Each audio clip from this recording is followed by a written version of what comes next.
Good evening to everybody. My name is David Root. I'm a chief economist at the Efficient Group, and we worked all afternoon to prepare this budget analysis. So I'm going to analyze the budget of the Minister of Finance, and of course, it's simply impossible to go through everything in a few hours' time. We did what we could, and I just want to thank my team for doing an absolutely brilliant job and assisting me and helping me to put everything together the way that they did.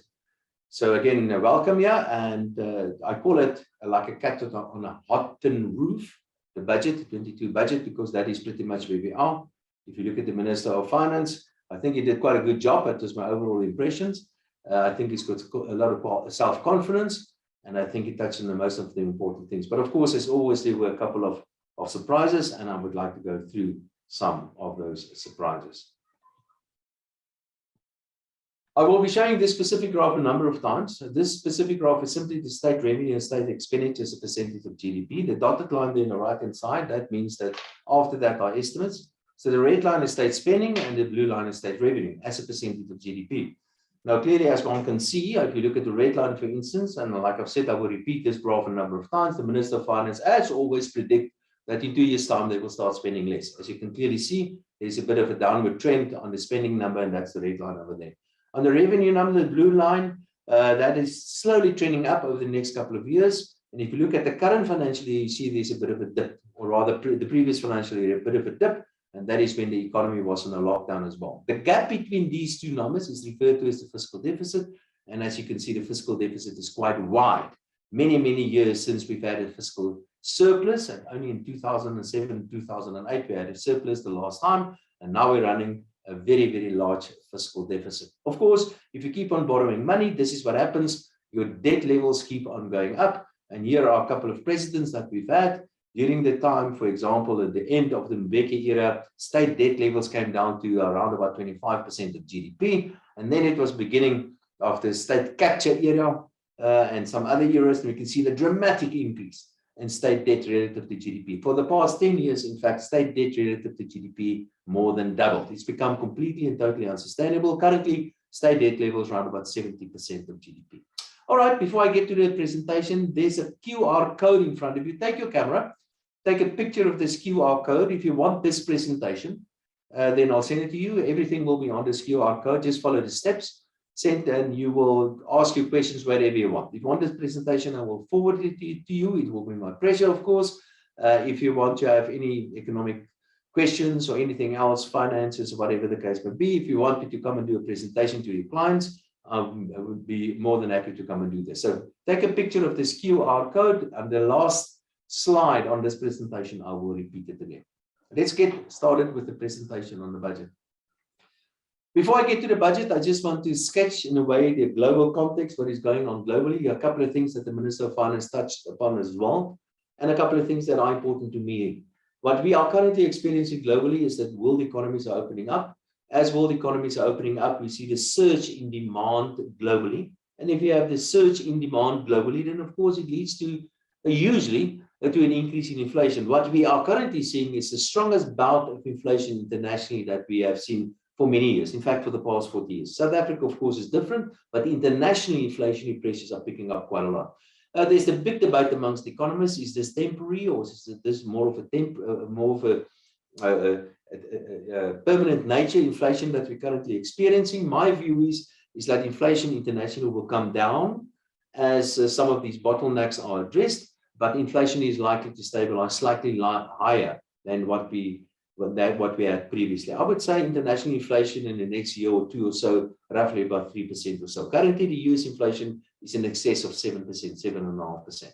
Another reason why we have this huge increase in inflation and demand internationally has to do with exceptional fiscal stimulus by the various governments internationally, especially the Americans. They even went as far as actually sending checks to the Americans. And of course, all this demand is adding to the inflation fire. On top of all of that, for the past 10 years, we've had exceptionally accommodative monetary policy, in fact, stimulatory monetary policy, which simply means that interest rates were very low internationally. They still are.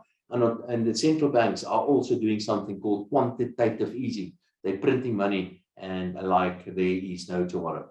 And then most recently, we have some tension, political tension, additional political tension I'm referring to Central Europe, Eastern Europe, the tension between the Ukraine and Russia.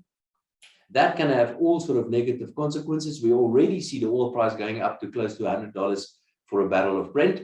I think it will be mostly localized if there is some sort of military conflict.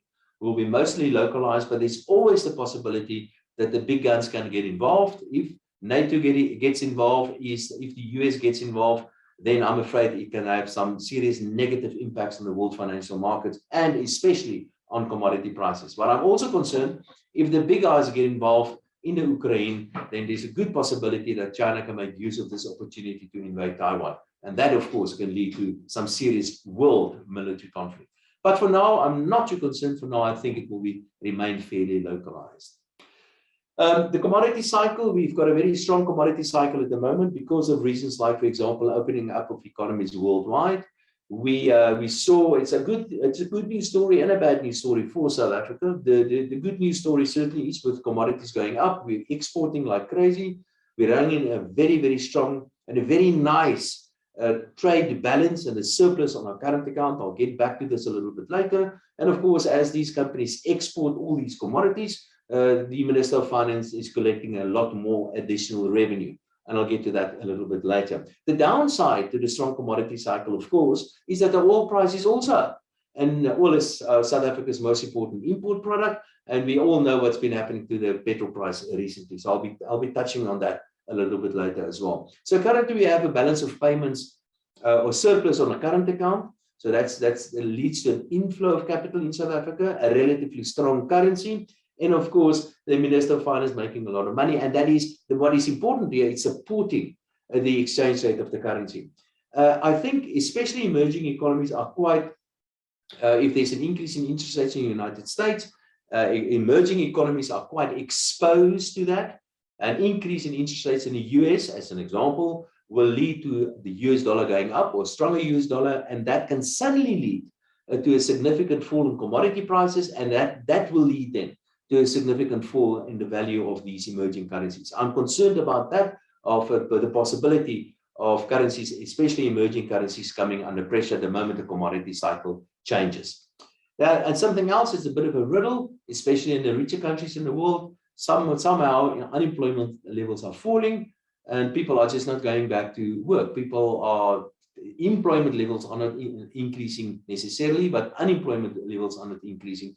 Put differently, the participation rate of employment is actually quite low. So obviously there must be some significant changes happening there. And I think part of that has to do with the new trend called work from home. The financial markets globally, there's a lot of uncertainty and volatility. What we're going to see over the next couple of months is monetary policy increasing, interest rates being tightened globally. And that's part of the reason why we see this volatility in world financial markets.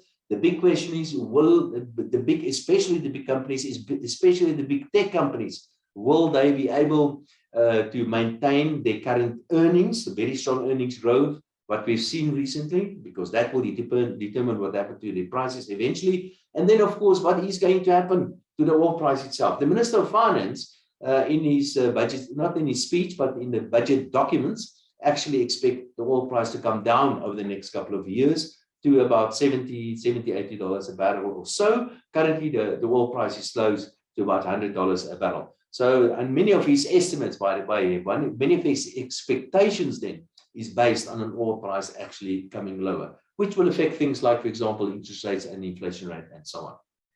A few other things that I think are important: huge changes in artificial intelligence.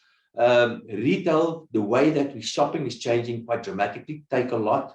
Amazon, to the detriment of traditional shops. We're seeing that happening. The gig economy is all over the place. That's Uber and everything that goes with that, even Uber Foods and everything that goes with that. So there are major changes happening there. The important thing is what we're seeing is that the global economy, and in South Africa, is moving more to the technologically driven part of the economy, the tertiary part, the service industry, the digitizable part of the economy. And of course, as always, well, not as always, but certainly recently, there are dramatic financial changes happening, and we are probably going to see the end of banking as we know it. For example, more and more central banks are talking about the introduction of a central bank digital currency as well. That is going to change the way that we live. On some local context, locally, a couple of things are happening. As always, there's this infighting in the ANC, and the ANC is a hugely destructive force that's caused immense damage to the South African economy. Just about everything that they touched the last couple of years was financially and operationally ruined. But the president, when you listen to the SONA, the State of the Nation address, he actually declared his love for the Constitution. He also mentioned how certain structural adjustments will be implemented to support the economy and get this economy to grow faster. And at the same time, one of his senior executives, or just before that, one of his senior executives declared that she's not the grand supporter of the Constitution in South Africa. And the president, and she even called the president a liar in public. And the president did not reprimand her. Now, my question is that will the president be in a position where he's going to convince Kusatu to make some changes to labor legislation, and he simply is not capable, or he does not want to reprimand one of his senior executives that calls him a liar in public? That's part of the reason why I don't believe we're going to see significant changes, some structural adjustments, the kind of adjustments that we need in South Africa.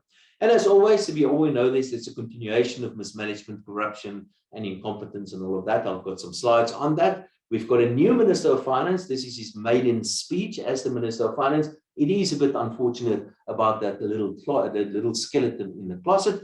And if you listen to what the president had to say in the State of the Nation, and you compare that to the budget, I would say these two speeches are pretty much in sync.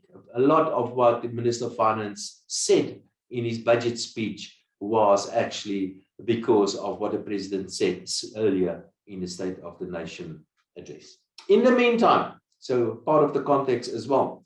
So this is South Africa's per capita GDP. It is a slightly longer term view, what's been happening to South Africa compared to the rest of the world. That 100 line is the rest of the world. We have been getting richer, like just about all countries in the world, but other countries have been getting richer much, much faster than South Africa. For example, in 1994, South Africa's per capita GDP, remember this is a moving average, South Africa's per capita GDP was about 85% of that of the world, and today it's down to below 65% on average of the world. This is a dramatic fall in South Africa's fortunes. And that's the reason why we see an increase in unemployment and poverty and so on. We are doing much worse than the rest of the world. Even if you compare South Africa to the rest of Africa, we're still significantly wealthier than the rest of Africa, but even the poorest region in the world, and that's Sub-Saharan Africa, is catching up to South Africa.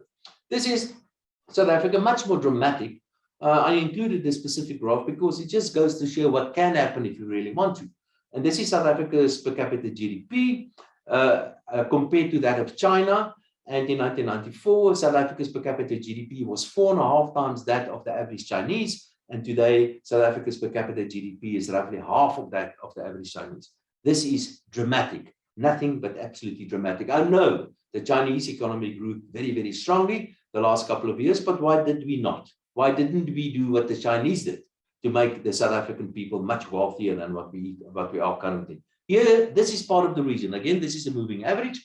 In 1994, South Africa actually generated more electricity on a per capita basis than the rest of the world on average. And today, South Africa's electricity generation is approximately 65% of that of the average of the world. And of course, if you don't have electricity or your electricity generation falls behind, you cannot produce economically. And if you cannot generate more economic activities, then people get poorer. Exactly what's been happening in South Africa. One single number that I really like, and that is life expectancy. It encompasses, it includes everything that matters in the economy. And life expectancy, we can see in 1995, or rather 1994, South Africa's life expectancy was roughly about 95% of that of the world. Today, it's about 85% to that of the world. And we can see the disastrous era of the Mbeki years.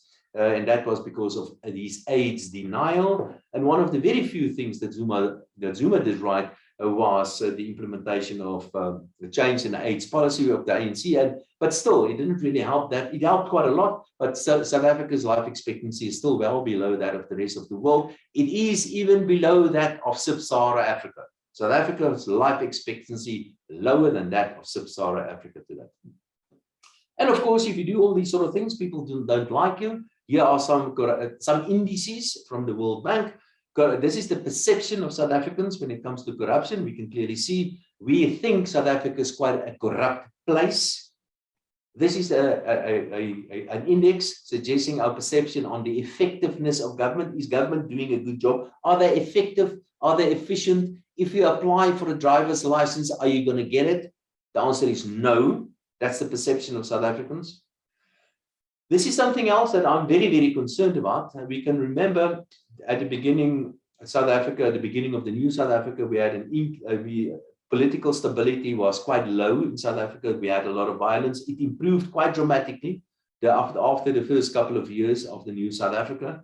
And recently things deteriorated, started to deteriorate again. I can only refer you to what happened last year in KZN and Gauteng. And I'm afraid there's a good possibility that we're going to see more of this. I'll get back to that a little bit later as well. All right, and then the big constraint, it's always easy to fix all these sort of problems. You only need to do is spend more money. Unfortunately, we do not have that anymore. We do not have that luxury because we have been spending too much money for far too long, resulting in very high debt levels where we are today. All right, some of the economic variables by the Minister of Finance that he touched upon, and some comments on some of these economic variables by the Minister of Finance. My view is that we're going to see inflation, currently inflation close to about 6%, just below 6% of GDP. I'm not too concerned about inflation for various reasons, and maybe just a comment on that, and that is that the governor of the South African Reserve Bank is very much in favor of reducing the inflation targeted band. I certainly support the governor of the Reserve Bank on that specific one. As far as interest rates are concerned, I think we're going to see further rate increases over the next couple of months. In total, perhaps another 425 basis points increases over the next before the end of this year, really depending on what's going to happen internationally. As interest rates are going up internationally, South Africa will be following as well. The balance of payments, the Minister of Finance reckons that the balance of payments, especially the current account, will remain relatively flat. It will remain in surplus. That is according to the Minister of Finance until the end of this year. I am a little bit in disagreement with that. I think before the end of this year, we're going to see the current account dipping into a negative, which will put negative pressure on the exchange rate of the currency. Thereafter, I agree with the Minister of Finance. Next year and the year thereafter, the current account is likely to go back where it normally is, and that is into the negatives. The exchange rate of the currency, the rand is doing actually relatively well at the moment. It's just trading more or less where it's supposed to be trading. I'll get back to that a little bit later. But like I've mentioned earlier, this is a major potential risk going forward for currency suddenly weakening, depending on what happened to monetary policy internationally. Unemployment, one of our major problems in South Africa. Actually, we do not have an unemployment problem. What we have an economic growth problem. Economic growth is the only thing that will lead to sustained economic employment over time. Unemployment in today, nearly 50% of people on the broader definition in South Africa is unemployed. I'll get you to that a little bit later. The Minister of Finance estimates economic growth just over 2%. I think is a little bit optimistic. It's going to be a little bit below 2%, I reckon, but it doesn't really matter. Around about 2%, in line with the IMF, in line with the Reserve Bank, and certainly not good enough. We need economic growth 4, 5, 6% like the rest of the world. We are again lagging behind. This is just a graph for indicating the really strong commodity cycle, but more importantly, the very, very nice current account surplus that we are currently experiencing. Of course, this current account surplus means that the Minister of Finance is making a lot of money especially on the exporters, the commodity exporters. We'll get to that a little bit later. And as the commodity cycle slowly slows down, that bumper revenue of the Minister of Finance will come under pressure as well. And that is what I expect, and that is in line with the Minister of Finance's expectations as well. This is a graph that we've calculated today. It was Francois assisted me with this. All we did, we looked at the capital expenditure of the Minister of Finance, and we subtracted the fiscal deficit. Put differently, if you want to borrow money to buy a house, that is fine. But if you borrow money to go to holiday, that is not a good idea. So it's okay to borrow money to acquire capital, but it's not a good idea to borrow money to spend on current expenditure. And that's what the Minister of Finance is doing, less so than the previous financial year. And that's his estimates going forward for the next financial year. And the Minister of Finance is still borrowing a lot of long-term money to fund short-term current expenditure to the tune of more than 2% of GDP. So basically, the Minister of Finance is destroying, this is his estimates, he's destroying approximately 3% worth of GDP's capital. Now, as things stand in South Africa, our savings levels are relatively low, and a little bit of savings that we do have, 3% relative to GDP of that is actually destroyed by the Minister of Finance borrowing long-term capital to spend on short-term current expenditure. Unemployment levels in South Africa, now this is the narrow definition of unemployment. I'm afraid we're probably going to see unemployment with us for a very, very long time. It's likely to keep on going up. Economic growth of 2% or whatever, pick a number, but around about 2% is certainly not good enough to get unemployment levels lower. We need unemployment levels, 2% economic growth will keep unemployment levels sort of static. But if we want to reduce unemployment levels, we need to grow the economy at 4-5% for a few years before we're going to see this number actually coming down. This is important because it's got some implications for fiscal policy going forward, and I will touch on that a little bit later as well. All right, economic growth, some estimates, we're waiting for the final numbers of the last year, 4.8% for last year, that's what I expect. The Minister of Finance expects 2.1% for this year. I think it's going to be a little bit lower, and then it goes down to 1.66% for next year. I think a little bit better, but again, it doesn't really matter, around about 2%. So even our Minister of Finance is not optimistic about economic growth going forward. Some specifics in the budget of the Minister of Finance. Let me go through some of these, the revenue numbers. Let me show you the normal graph again. Let's understand what is going on here. We have had a government, look at the graph starts in 1963. In 1963, state spending as a percentage of GDP was only 15% of GDP. It more than doubled. There's a huge increase of the state. The state is much, much bigger today than when it was a couple of years ago. And inevitably, if the state gets bigger, they have to get more money. And the blue line, the revenue figures or the tax numbers, basically, as a percentage of GDP, has been going up as well. And the gap between the two, the fiscal deficit, has been quite wide for a long period of time. Tito Mboweni referred to this as the mouth of the hippopotamus. And the mouth of the hippopotamus, the new Minister of Finance is trying to close that. The question is, will he be able to do that? The interesting thing, like I've said, Ministers of Finance tend to say things will start going better in 2 years' time, and we can see that in the red line as well. In 2 years' time, state spending will start coming down. Next year in the budget, the Minister of Finance is going to tell us in 2 years' time. 2 years never arrive. Okay, this is state revenue. What are the most important revenue sources to the Minister of Finance? Personal income taxes, by far the most important one. Personal income taxes, approximately nearly 40%, 38% of total tax take of the Minister of Finance, followed by value-added tax, the second most important tax by the Minister of Finance, 28%. Corporate income taxes, 17%, and a couple of smaller ones. That 6% over there, that's the fuel levy, very, very interesting and a big surprise to me. For the first time since 1991, that the Minister of Finance not increased the fuel levy. I'll get to that because there's a sting in the tail on that specific one.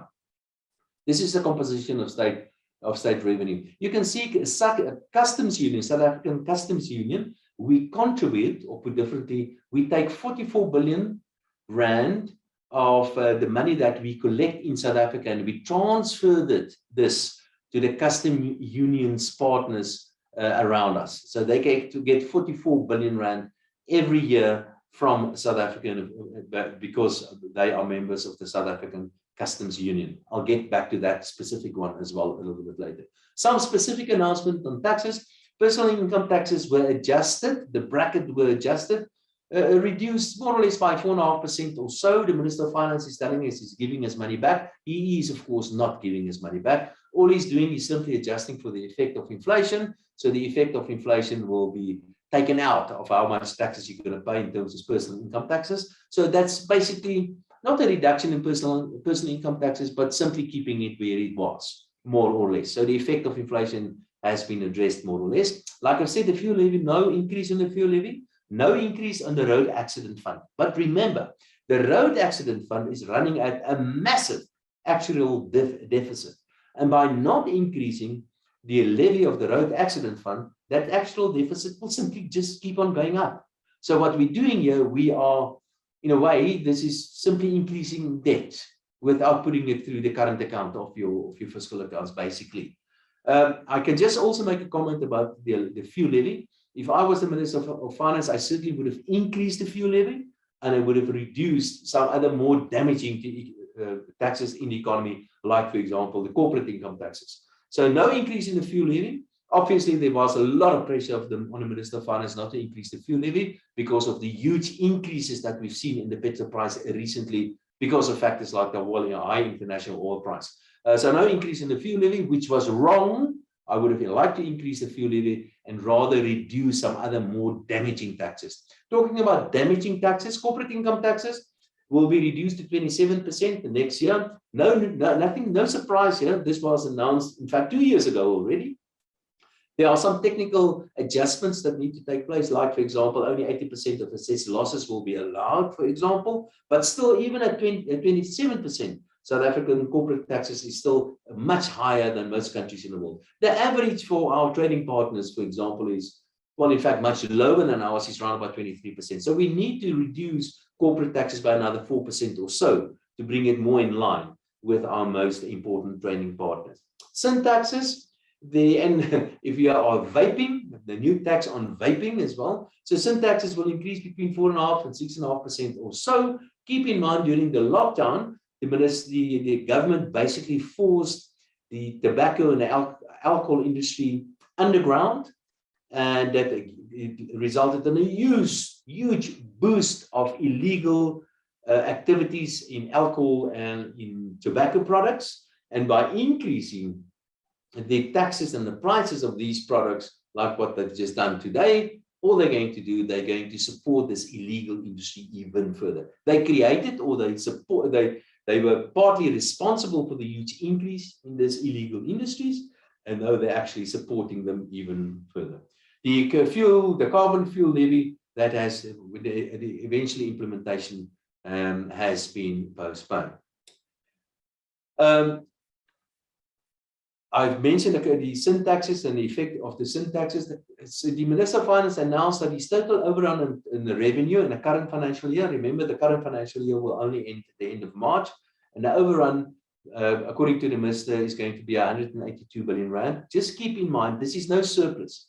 This simply is that tax revenue will be more than originally expected, and we are still running a significant fiscal deficit. I think it's conservative, and I think the overrun is probably going to be in the region of around about 200 billion or so, or even more than 200 billion. So the Minister is a little bit conservative on that specific one. Also interesting, not in the budget speech, but the President did say this on the sidelines, and that is that he reckons that we can't get in more taxes by increasing personal income taxes, for example, because we had an increase in personal income taxes a few years ago from 41 to 45%, and that did not result in the expected increase in actual tax collections.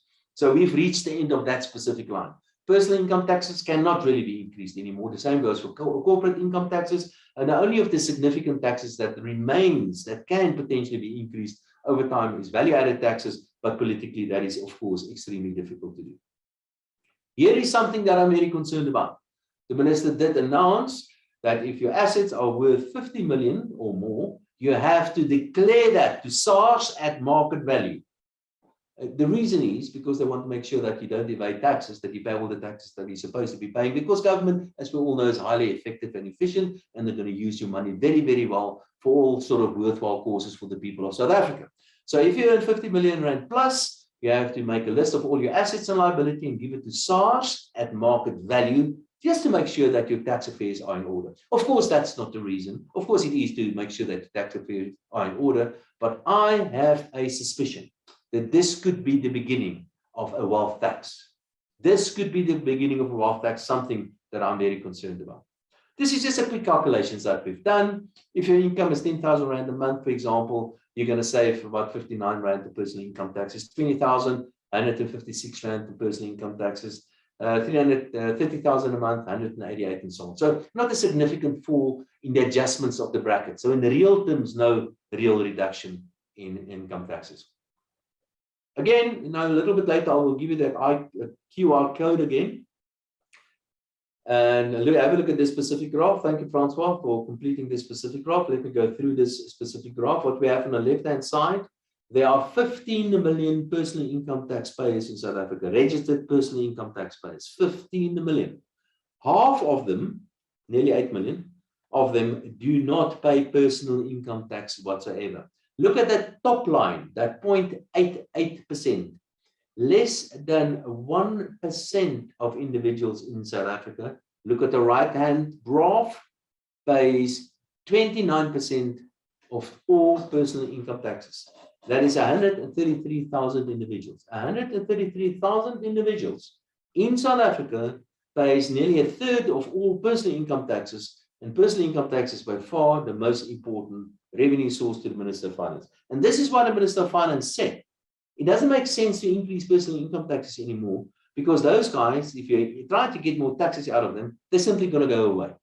And they're not going to pay taxes. They're going to pay taxes somewhere else in the world. They're not going to pay taxes here. We've reached the end of the line when it comes to personal income taxes. So this is a highly progressive personal income tax structure, what we have in South Africa. In fact, the whole revenue side of the fiscus in South Africa is exceptionally progressive, which simply means few people pay just about all the taxes. And the rest are there, like, for example, 17% of personal income taxpayers pay 85% of total personal income taxes and the like. Like I've said, you sent me a message on that QR code, and I will forward this graph to you. This is something that you could discuss around the braaivleis vieren at night. Have a look. You thought it's bad on personal income taxes? Have a look at corporate income taxes, company taxes. I'm going to be quiet for a second, so let this just sink in for a moment. On the left-hand side, 0.09% of companies, 0.09% of companies in South Africa. That is equal to 770 companies in South Africa pay more than 60% of total company taxes in South Africa. We can say that we do not pay company taxes in South Africa. Only 770 companies actually pay company taxes in South Africa. The rest mostly do not pay company taxes. And also keep in mind, apart from that, companies do not pay taxes in any event, because companies always shift the total tax burden down to you and me, to the individual. And the individual only pay all the taxes in any event. But even if you do think that companies pay taxes, no, they don't.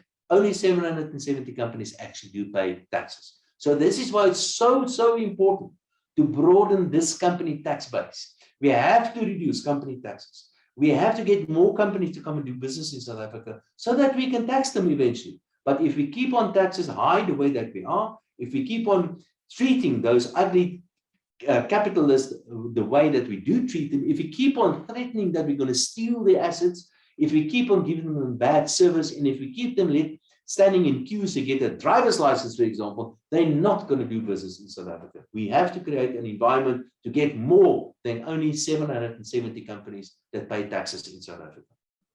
On the spending side, I'm back to my normal graph.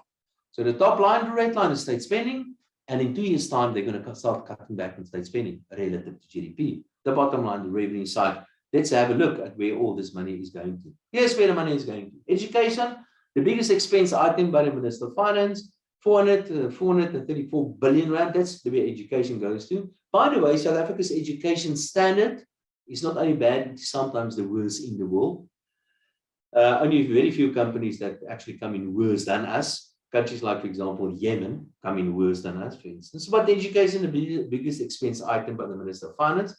The second one is social protection. Social protection, that's an interesting one. I'm going to come back to that. Currently about 70% of total state spending. And then interest on state debt.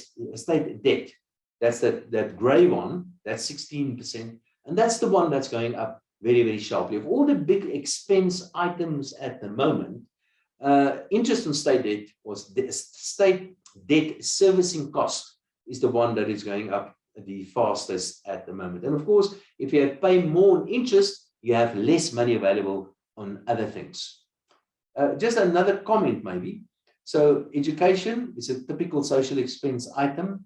Social security, a social expense item. And of course, things like health services and housing, and they're all social expense items. So if you analyze all the social expenditure in the budget of the Minister of Finance, by far the bulk of state spending goes to one or other kind of social expenditure. again, that actually contributes to the redistribution effect of the fiscus, or put differently, we have an exceptionally progressive government in South Africa, which is perhaps the wrong word, which basically means the guys doing the paying for the taxes are not the guys getting the benefits. And even the guys that are getting the benefits are not getting quality service from government. This is an interesting graph that we've calculated this afternoon. And again, by Dr. Francois for this. Let me just go through this. What I have, this is two expense items as a percentage of GDP. The dotted line is from there on going forward our estimates. Now, the social assistance, the top one there, is mostly the various grants. Now, the various grants, we've seen a huge increase in the various grants, and that's that spike that we saw the past 2 years in the various grants, especially the so-called COVID grant. And then the Minister of Finance told us today, by next year, March, this COVID grant will come to an end, which nobody believes, of course, but he said it's going to come to an end. And Milton Friedman said there's nothing as permanent as a temporary state expense item. This is one of those. I cannot see how the social grant is going to come to an end. But even if the social grant, the special COVID grant comes to an end, then the increase in debt servicing costs are going up at such a rate that in 2 years, 3 years' time, interest on state debt will become the second most important expense item for the Minister of Finance. Let me go back to this one. Remember, the biggest one is education. For now, social protection, or the grants mostly, is the number 2. But from next year, the second most important expense item will be on interest. And it's a combination of 2 things, because I think they will continue.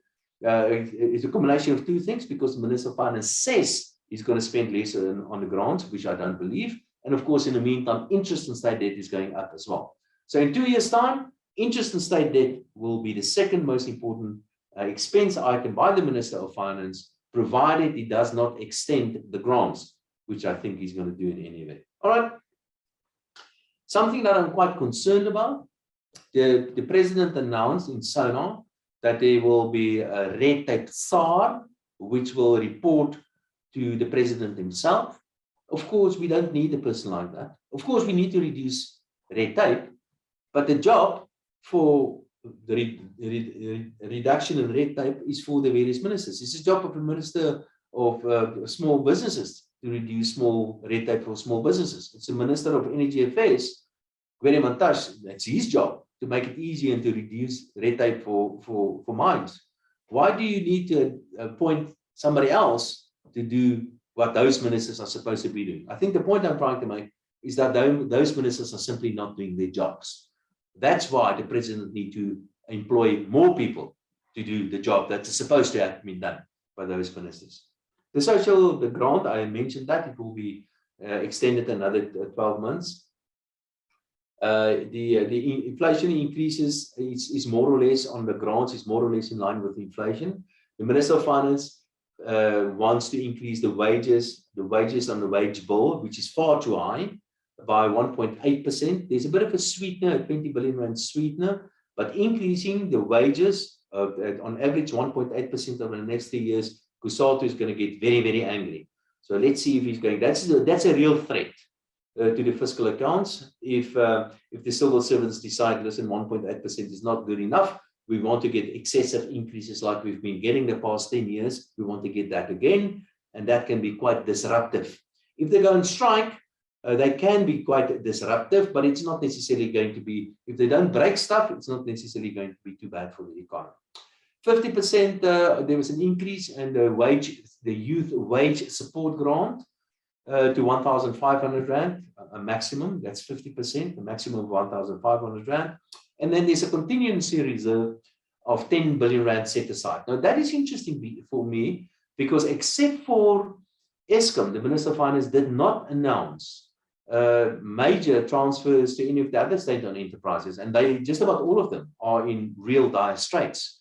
Eskom bonds have been, JSE is not trading that anymore. Eskom land bank, or rather land bank bonds, they're currently negotiating or renegotiating, restructuring land bank bonds, and at the same time the CEO just resigned. Land bank cannot pay off their debt. They are in default on their debt, but yet the Minister of Finance did not give them any money. But there is a 10 billion rand contingency reserve. And I think that's where the money is going to come out from. So I think the Land Bank and perhaps even South African Airways and so on will get some money out of this 10 billion contingency reserve. Let's wait and see what's going to happen there. They're all standing queues to try to get more money from the Minister of Finance because, like I said, most of them are financially very, very deep in trouble. Now look at this graph, another very interesting thing, the graph that we've calculated. Look at the red line. The red line is the number on the left-hand scale. The red line is the number of people in South Africa that receive a social security grant. Okay. Last year, we introduced a special COVID grant. So last year, we currently have approximately 19 million people receiving the normal grant. And then we have more than 10 million people receiving the special COVID grant. And that means we have in excess of 30 million people receiving grants in South Africa. That's a huge jump, as you can see there. The blue line is the number of people with jobs in South Africa. And last year, as we all know, we lost about 2 million. The last 2 years, we lost about 2 million jobs. And there's a fall in the number of people with actual jobs. And there are 14 million people with jobs in South Africa, of which 2 million are civil servants. So there are 12 million people in the productive sector. And there are 30 million people receiving grants, plus the 2 million civil servants, meaning there are more than 30 million, 31, 32 million people receiving an income from the state every month, and 12 million people in the productive sector. The ratio is, not too long ago, the ratio was one person working, well, one person, less, in 2007-8, for example, for every one person that worked, there was one person on grants. Today, for every one person that works, that's got a job, including the civil servants, 2 people are dependent on that one person. So one person working, carrying 2 social grant recipients. I understand all of this. I understand high levels of poverty and unemployment in South Africa. We cannot allow our fellow South Africans to die of hunger, but we need to grow the economy because this is totally and completely unsustainable. 30 million people receiving grants, and they will extend it next year. I'm pretty sure about this. And only 14 million people if you include the civil servants. So a ratio of 1 to 2 is simply unsustainable. Some other numbers, again, the normal graph, how much they spent and how much they get in. This is the fiscal deficit and improvement in the fiscal deficit. We're still running a fiscal deficit in the region. Next year is going to be, the Minister of Finance says, it's going to be 6% of GDP. And improve a little bit over time, but still we're running a fiscal deficit. We're around, in the best case scenario, of about 4% of GDP, and there are many risks to this. It is too high. We need to bring this back quite dramatically. Again, this is our debt levels, and as you can see, the debt levels of the Minister of Finance, he reckons debt is going to stabilize at about 75% of GDP in 3 years' time. There's a lot of risk to that, and I've tried to point out some of these risks. So will he convince the rating agencies that he will be able to stabilize debt at 75% of GDP? Let's see, I doubt that. He reckons he's going to run into fiscal surplus, that is excluding interest on state debt, in the year 2023-24, 1 year earlier than what he thought not too long ago. And of course, the overrun in state revenue in the current financial year is the main reason for that. Do you know that each one of us, every year, each one of us, we pay 4,300 Rand on interest on state debt only. Each one of us, we owe more than 70,000 Rand more than what we think we owe, because that's per capita state debt in South Africa. So we pay 4,300 Rand interest on our debt of 70,000 Rand per capita in South Africa. The minister, as I mentioned, he will stabilize state debt at 75% of GDP in the year 24-25. Will he be able to achieve that? Let's wait and see. That's a tall order. This is the funding. The Minister of Finance is going to fund most of this by borrowing locally on local domestic market, 245 billion. Foreign loans, about 35 billion. Nothing funny about that. Changing balances. He's got a fairly large amount of money in his cash accounts, the so-called tax and loans accounts. And he's simply going to use existing cash. He's going to draw down on existing cash to the tune of about 100 billion. And the fiscal deficit, like I've said, is Minister of Finance expects that to be at about 6% of GDP in the next financial year. A couple of other things. So what happened to zero-based budgeting? This is certainly no zero-based budgeting. That's something that we should try to implement. There's no zero-based budgeting. SOEs, I think they will be funded, like I've said, out of the contingency reserve. Legislation will be introduced allowing individuals to get access to the pension funds for certain things. We will get more information about that over the next couple of months, which I'm in two minds whether it's a good thing or a bad thing. But anyway, so in future you may be able to access your pension fund, but there will be some limitations. For example, you will probably not be allowed to take your whole pension fund when you resign. You'll probably be forced to put it in some sort of protection funds for going forward. The Customs Union in South Africa gets 44 billion rand from South Africa because they're part of the Customs Union. I've done a quick calculation, and I think we pay far too much to our fellow Customs Union members. At least 22 billion of that is just a goodwill transfer. It's nothing but developmental aid. And I think we should either stop doing this, calculate what the correct Customs Union transfer should be, or then from now on give them the money but call it developmental aid, because that is exactly what it is, developmental aid. And then at least South Africa will get recognition for being one of the biggest aid countries in the world. Another, and I bet you very few economists know about this one, but because South Africa, because many other countries like Namibia, for example, and Lesotho and Swaziland, or Eswatini, are basically using the South African currency, the South African rand. And when they use our currency, the South African rand, we make money out of them. And because we make money out of them, we compensate them for that. And the amount of money that we're going to compensate the monetary area is to the tune of 1.8 billion rand. The reason why I mention this is because that is also developmental aid in a way, but I don't think the Minister of Finance should be paying that. I think this should be for the account of the South African Reserve Bank. That's the right place. But that's a bit of a technical thing. So 1.8 billion rand transferred to the monetary area and 22 billion rand transferred to the Customs Union for, let's be honest, developmental aid. The wage bill, the Minister did mention that he wants to reduce that. That is a main threat to South Africa. Will he be able to do that? I'm concerned if it's inevitable, if the Minister of Finance gives only 1.8% increase to the civil servants, and if he does what he said he's going to do and stop the special COVID grant next year, then we're talking about many millions of people that will either be getting less or no money from the state anymore. And that may lead to political disruptions and unrest and all of that. I'm concerned about that. The IMF predictions on the state finances are more or less in line with mine as well, also not too nice. And the IMF predictions on economic growth, for example, are more or less in line with that of the president, but with the minister, but they're also quite concerned about some of these variables. And they pointed out a number of potential threats going forward. I just want to touch on the topic of privatization. Of course, you cannot use the word privatization in South Africa, but in fact, we have a government that has been on a dramatic privatization drive since 1994. And let me give you a couple of examples. South African Airways in 1980. South African Airways was responsible for approximately 100% of all domestic flights in South Africa, except for one or two smaller ones that nobody really wanted to fly. But South African Airways was responsible for about 100% of that. Today, South African Airways is responsible for zero. And just about all the routes are flown by private airlines. So the airline industry in South African Airways and the airline industry has been privatized completely in South Africa. The only difference is the state received nothing.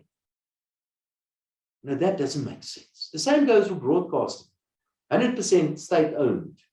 Today, the state is responsible for about 15%. Yes, the state did get in some licenses and so on for private broadcasters and so on, but we've privatized that because they're not good at it. Telkom is another good example. Yes, it was been privatized, or partly privatized, but there are so many other companies in South Africa doing similar things in South Africa. Another privatization drive that we've gone through. The post office, an excellent one. And A couple of years ago, decades ago, the post office was responsible for 100% of post office business, letters and parcels and things like that. Today is about 10% of that. The rest is all these various Dawn Wing and all these various companies that's doing most of these sort of parcels that they deliver, Take a Lot and all those sort of things. And even in the case of letters, remember the post office still has a monopoly on letters, but you simply cannot trust them. And the only way that you can get a letter from point A to point B is to make use of a private sector letter company or private sector post office. Again, we have basically privatized the post office without the state getting in a one single cent for that. The same goes for railroads. The railroads have been run into the ground. That rail has been moved to the roads, on tracks where it's not supposed to be. And how much did the state get for privatizing the railroads in South Africa? Nothing. And many other examples. The police has been privatized in South Africa. There are 3.5 times as many private sector security people than policemen, for example. We've privatized the police, the health services, education, and the list goes on. So why don't we do it efficiently? Why don't we sell state-owned enterprises and get some money in at least before we privatize it by stealth? Because that's exactly what's been happening. A few final impressions. I think South Africa is still an amazing place. There are so many opportunities for business. All you have to do, one good example, is simply look at what the state is doing and go and do exactly the state, and you can do exactly the same, and you know you're going to make a success out of that because the state is collapsing all over the place. The fiscal accounts, however, are hovering on the edge. It's really close to the Minister of Finance. It's really close sailing. If something goes wrong, like a sudden spike in the oil price or sudden collapse in commodity prices or another political unrest or something like that, I'm really concerned that the fiscal accounts will really be pushed out for another year, 2, 3 before they're going to be consolidated then, which also will not happen. And we really need exceptional political leadership to turn this ship around. Not the president that simply allows his senior executives to call him a liar in public. We need a president to fire people that call him that. Some asset allocation, I'm not going to spend time on this. Local bonds, you can be overweight on local bonds in the short term because of the overrun in tax revenue, which will go on a little bit. Local equities are not doing too bad at the moment, but because they've lagged behind for so long. International bonds, stay away from those. Interest rates are going up internationally. International equities, there are always opportunities there, but it's quite volatile. And like I've said, make sure that your personal assets are distributed and that a significant part of that are invested offshore, because I think a wealth tax is on its way. Why is it that they want to know what your assets are? So next year, they're going to include people with 30 million plus, for example, as well. So I'm very concerned about that. The Rand currently trading at just over 50 to the US dollar. This is our Rand Fairless Barometer. So if you want to take money out of South Africa now, it's more or less the right time. And of course, you can always contact the Fishing Group if you want to do that. But this is the QR code again. I'm going to get some questions now from Francois. This is a QR code. So take your cell phone, take a picture of this QR code. If you want this presentation, I will forward it to you. And if you want to have anything about international investments, local investments, economic questions that you have, anything, I will be more than happy to reply to that. So let me just get some questions. Anybody, you're welcome to put in a question. I think there's a Q&A opportunity there where you can put in your questions. Francois has been putting some questions together. So Francois, if you can help me with 1 or 2 questions, I think we've got a few minutes and we can see if we can cover a few questions. Just Thijs Botha. You did answer the question. He was just asking, I would like to know what your view is in terms of future interest rates in South Africa, but you did address it. Yes, interest rates, I think interest rates are going to go up pretty much in line with the rest of the world, but we're not talking about this very, very high levels of interest rates that we saw in the early of the 1990s. I don't think that's going to happen, but high interest rates certainly yes. And then there was a question from Andre van Wyk in respect of the road accident fund. Wouldn't it be better solution to force every vehicle owner to insure their vehicle? Yes. Like they do in the UK and US? I guess one would then need notes for a smaller product. Yeah, good question. The question is, shouldn't we introduce insurance so that we don't need the road accident fund, but rather force road users to take out private insurance. We had that previously in South Africa. Unfortunately, people are quite lax on taking out that insurance. I think the road accident fund system is quite a good one, but what we need to do is to limit your benefits or how much you can claim from the road accident fund. And it must be limited quite significantly to something like 100,000 Rand maximum that you can claim from the road accident fund. But if you do that, I'm afraid you're going to have an army of lawyers on your back, and they're going to make it nearly impossible for you to change legislation. They're going to really drag you through the courts because there are so many lawyers that are making a lot of money out of the road accident fund. But the best approach, it works. It's a good idea. I think it should be retained, but there should be a limit on how much you can claim from the road accident fund. Great. Then a question that was anonymous. Do you think the ANC will survive the next national election? Well, the ANC survives the next general election. Well, I think they will survive certainly, but I think the ANC will get less than 50%. I think in 2 years' time we are in for coalition governments in South Africa. I think the ANC will still be in government, but with other political parties. There are a few political parties that will keep on and continue to support the ANC in coalitions, like, for example, the Good Party. That's one example of that. But I think we are in for some political drama. And like I've said earlier, the ANC has caused immense damage to South Africa. And don't for one moment think that South Africa is going to come to an end if the ANC loses an election. I do know that Thabo Mbeki said that South Africa will fall into chaos if the ANC loses an election. Yes, we might fall into chaos because many ANC people will not have access to this wealth that they currently have access to. So they may actually cause the chaos. But I do believe that there's a very good possibility the ANC falling below 50%, but not necessarily out of government. There was I think it's more of a comment by Ronnie Slater. He said, it would be good to see how many taxpayers create jobs. How many taxpayers create jobs in South Africa? Taxpayers create all the jobs. Yes. Taxpayers also create not only the jobs by the private sector, the taxpayers also create the so-called jobs that are created by the state. Because taxpayers pay the state to pay those people. And maybe just a comment about job creation. This job creation, the presidential job creation campaign that the president keeps on telling us about and how many people are employed, they are not really employed to those people. They are kept busy. They are kept busy because politicians think that if you keep people busy, that is equal to an actual job. Those are not real jobs. The only real jobs are created through economic growth.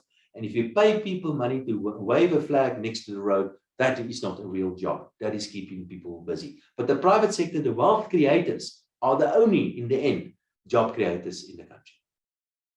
Just a question from Gustav Venter. He said it would be interesting to know who these 770 companies are. But our friend Iniku Scholarkamp said it's mostly the listed companies, but maybe your opinion. Yes. Who are these 770 companies that are doing all the payment of all these taxes? That's very interesting. I know of a few of them.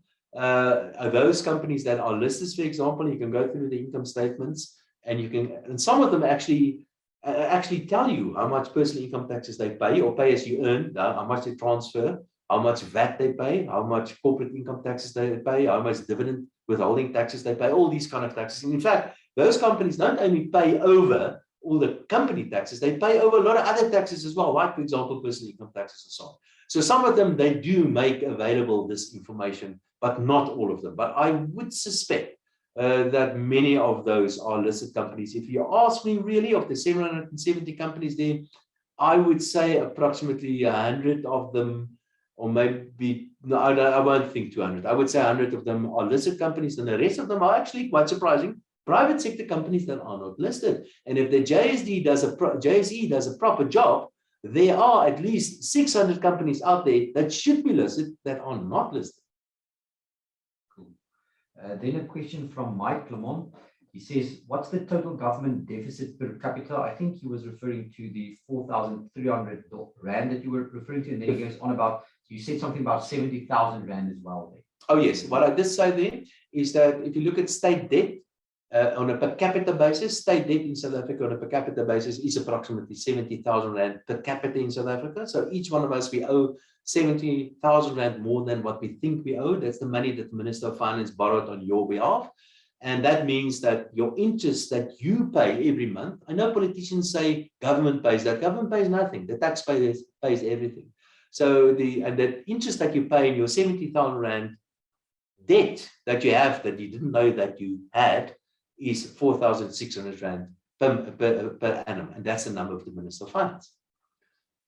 He had a follow-up question in terms of fiscal federalism. Is that an answer for us? Fiscal federalism, that's an interesting question. Yes, I think certainly so. I think what you mean by that, Dr. Lamont, and that is that fiscal federalism, whereby you allow more fiscal freedom to the various provinces. If that is what you mean by fiscal federalism, I'm very much in favor of that. So what we try to then establish is more competition, more tax competition between the various provinces in South Africa. That's a good idea. Competition is always a good idea. Politicians, however, do not like competition.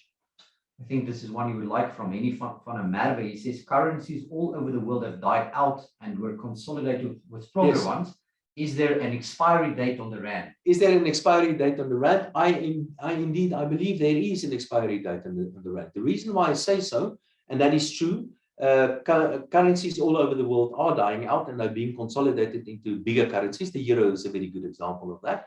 And many countries in the world, they've stopped using their own currencies and they started using somebody else's currency. Zimbabwe is another good example, where they use the South African Rand or the US dollar. But there's something new, technological change, and that is central bank digital currencies. I'm not going to spend too much time on that, but central bank digital currencies may actually make it much easier for currencies to consolidate, and it may actually hasten this whole process of small currencies disappearing, because central bank digital currencies, when we introduce that, it will be much easier for you and me to hold US dollar central bank digital currencies and not South African Rand digital currencies, for example. And then why use the Rand if we can use the dollar? So that's an example. I think we are probably going to see many of these smaller currencies disappear, especially when central bank digital currencies are introduced. And by the way, many countries in the world have already introduced central bank digital currencies, and many other countries in the world are considering introducing central bank digital currencies, including the South African Central Bank. A question from Ruben. Davie, you say there is still opportunities in South Africa for business and investments. What is your reasoning, and what would you say to all the young people leaving for greener pastures? Yeah, that's a long question. Are there still opportunities in South Africa, and what will I say to young people leaving South Africa? Well, the answer to that is that yes, there are many opportunities in South Africa. Remember, with a country that where infrastructure is falling apart, where we have an inferior government that's simply not doing what they're supposed to be doing, there are always opportunities under these sort of circumstances. But more importantly, is that the nature of economic growth globally and in South Africa is changing, and things are becoming more digitally driven. Things are becoming more service orientated, and it doesn't really matter where you are. Today, I'm standing here in my own office. I'm standing here with all this amazing technology, and I'm talking to many hundreds of people. And I didn't do this 2 years ago. And this is part of that technological advances. And if you have the necessary skills, if you are physically safe, because that is always a challenge in South Africa, and if you have the necessary hardware, like what I have here, then it really doesn't matter where you are. You can be anywhere in the world, and you can still participate in this modern side of the South African economy. Unfortunately, because of the inferior quality of education in South Africa, many young South Africans are simply doomed to unemployment and poverty because they don't have the necessary skills to participate in this wonderful new economy that is taking the world by storm. Great. And then a question from Arno Miller. What is the solution for our poor education system? How can the money allocated to them be used to make the education more effective? The question about our poor education system, what we can do to improve that. I believe that the voucher system is the answer to that. You give kids a voucher and you tell them, listen, you can spend your voucher wherever you want to, and then you allow the market to allocate this voucher to the more effective and more efficient schools. And basically what I'm trying to say, try to privatize schooling in South Africa. That will make a huge difference. But having said that, I also believe that we have we probably have a cultural problem in South Africa when it comes to education. We are not really driven in South Africa to be Education is not important enough in South Africa. When you go to other countries in the world, they are absolutely going out of their way to make sure that the kids get the absolute best education in the world. The Chinese, so much so that the Chinese government is actually trying to prevent parents for giving their kids special schooling. It is so important for them to have good education that even the government is trying to prevent their kids for getting too much good education. We have the opposite problem. I think we don't really value education, not really education, skills development is the more important word. We don't really value skills development in South Africa the way we should be. And a reason for that is that if you want to be successful in South Africa, then you want to become a politician, because all politicians are, look at the Minister of Finance, he's very, very nicely dressed today, purple tie and all that you see him. So that is a sign of a successful person to become a politician. And you don't need matric to become a politician. Or look at somebody else driving around in a flat Beamer and with dark glasses and selling drugs in the evenings, for example. And you also don't need a matric to be able to do that, because you simply become a criminal. So that is a kind of role models that we have in South Africa. People that become important, people that become wealthy without necessarily having the necessary skills for those kind of positions. We need to turn that around. So I think there are two aspects to this issue. It is about making use of market forces, but also changing the value system in South Africa and changing the value system in favor of skills development. Another question here from Neil Creek. What would be a better long-term investment, gold, silver, or cryptos? I think Neil should scan the barcode definitely and speak to us. Yeah, is it Neil? Yes, Neil, scan the barcode and send me that question. What's the best investment? Is it precious metals or cryptos? That's a very, very long discussion. What I will do, I will prepare a presentation about money and the future of money, and I will include, amongst others, private monies and cryptos in there as well. The answer is I don't know.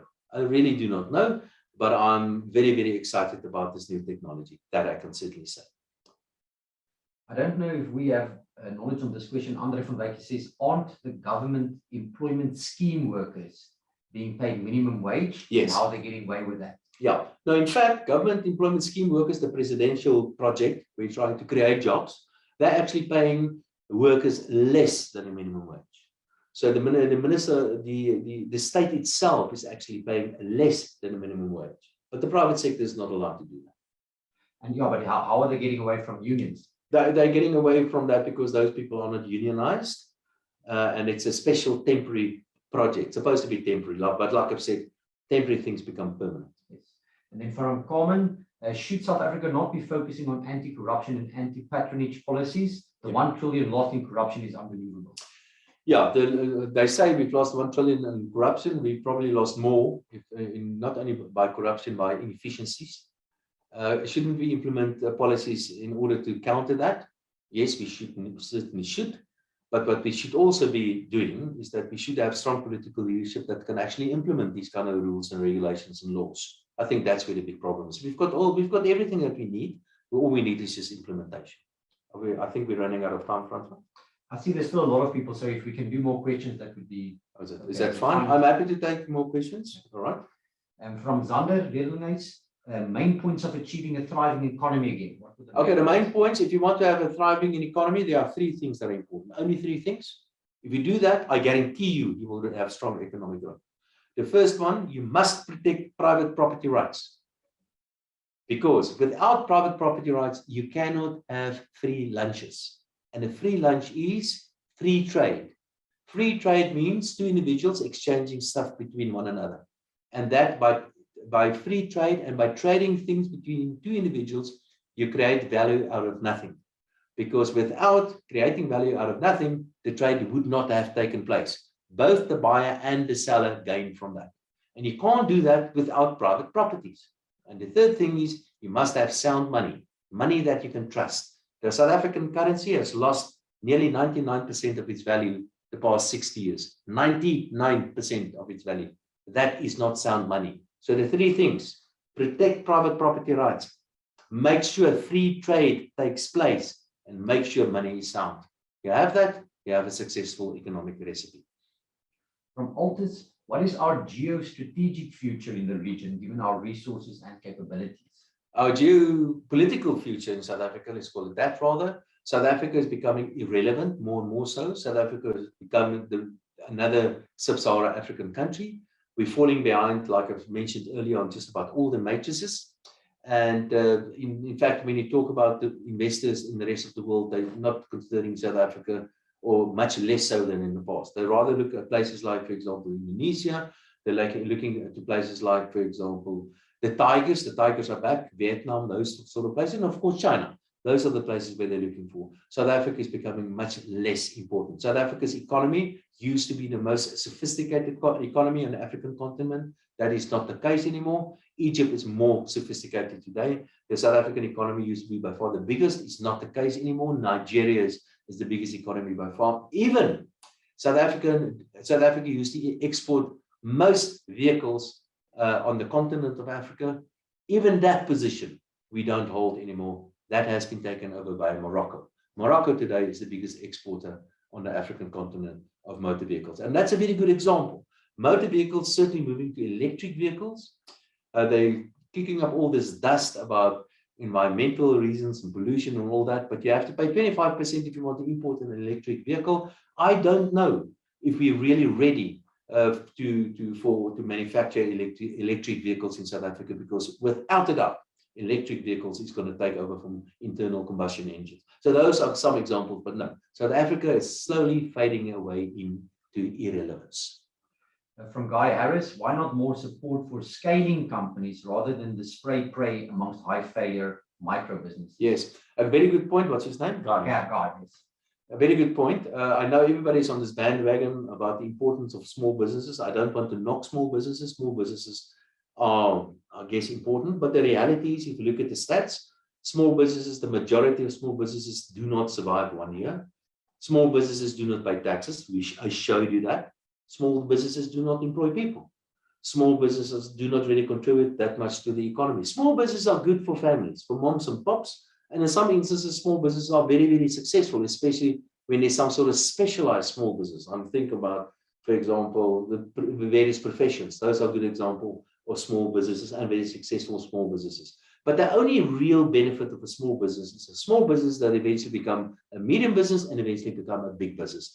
I think we are wasting a lot of money on trying to create small businesses. What we need to do is to create an easy environment for all businesses to thrive in, and that will hopefully lead to more bigger businesses, because they are the real major contributors to the economy. From Sonia from Wyk, Dobby, have you calculated the cost of BEE to the economy, preventing non-BEE entrepreneurs operating? I do not know what the cost is of BEE to the South African economy. I've been asked that. I don't really know how to go about calculating the impact of BEE, but I am quite convinced that the effect of BEE on the South African economy is hugely negative. And remember, it's not only a matter of BEE, things that are going with BEE. Quite often what you get with BEE is that you will go to try and get a license to operate some sort of business, and then some politician will advise you to include a certain BEE partner as an example. And of course, that BEE partner is not necessarily contributing to your business, is simply a political contact somewhere. So BEE is not only about BEE. I am very, very much in favor of empowerment, but I'm in favor of empowerment of everybody in South Africa and not for a selected few. It simply doesn't make sense to me how a billionaire black person can qualify for BEE and a poor white person cannot qualify for some sort of empowerment deal. So no, I'm completely against BEE. Maybe at the beginning there were some good reasons to try to implement that. It has been a huge failure. It must be stopped as soon as possible. A follow-up question from Gustav Venter: will BEE ever be phased out at some point in the future? Will BEE be phased out? Yes. It's not going to be phased out officially, or unlikely to be phased out officially, but it will simply die a natural death for various reasons. One reason is we're running out of white people. So imagine the following. Imagine we implement a system of white economic empowerment. It will fail because we do not have enough white people anymore.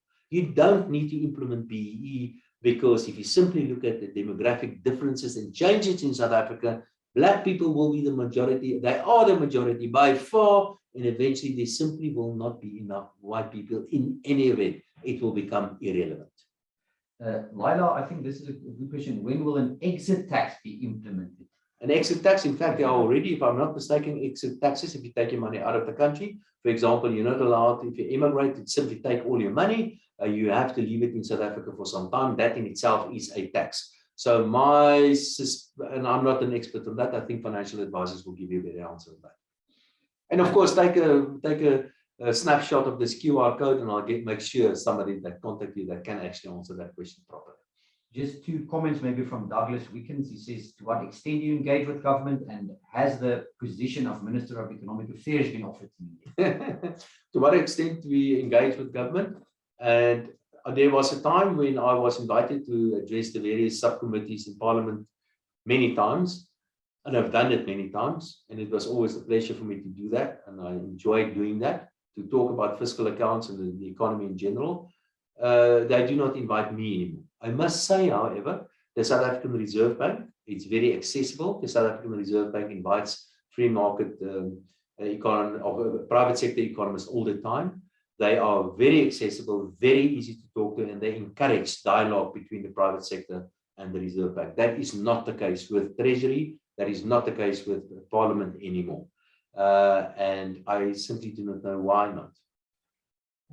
From Andrew van Lingen. And by the way, I've not been offered that specific position by the ANC, but I have been offered a few positions by some of the opposition political parties. From Andrew, the land expropriation. Yeah. Any comments there? Land expropriation. Both the ANC and the EFF actually undermined the whole process of changing legislation, the constitution. Maybe intentionally, because they couldn't change Section 25 because they couldn't muster the necessary majority in Parliament, because they couldn't work together, the ANC and the EFF specifically. It still is official policy of the ANC, and I think if they still would want to change that eventually. But a lot of expropriation is happening already. We've been talking about the budget today, and that is nothing but expropriation without compensation. They steal your tax money. I've never given them permission to take 45% of my income in a form of taxes. They simply took it. They decided to take it, and they decided to misappropriate it. Just 2 more from your friend Takis. He's actually making a comment in terms of political stability. Is that not what's needed to attract foreign investments? Yes, I said Takis to yes. Hello, Takis. Do we need political stability? Without a doubt. I don't believe South Africa's got economic problems. Even the fiscal accounts is not the real problem. What we need to have a stable political environment. We have to have good government. We have to have clarity on policies. And once you have those sort of things in one, people start trusting and believing you and have confidence in you, then they will start investing. And that's what we need. We need confidence and trust in the South African government before the economy will turn around. And I'm afraid we do not have that. And there are many indices showing exactly that. And then last one from Fala, explain how trustees of pension funds could restrict members of such funds and could, in terms of overall government legislation. There's a question about the pension funds. I don't understand the question really, but again, please send me on this QR code, and I'll try to get an expert to answer that. I'm not an expert on pension fund in any event. That's it. All the questions. I just want to thank everybody, and again, I want to thank my team for this amazing presentations that put together in just about no time. I wish you could have a look at what's going on in this office of mine. It's quite a mess in this office. En they did an absolutely brilliant job. Baie dankie aan Frans maar veral en Wilhelmine natuurlik ook en ook aan Alay en haar span en almal en ook aan Shanice wat my gehelp het met hierdie aanbieding. Sonder julle sou ek sekerlik nie gedoen het of kon gedoen het nie. Baie dankie. Thank you very much to everybody and have a good evening. We will make sure that this recording is available if you want to send it to everybody. Thank you very much.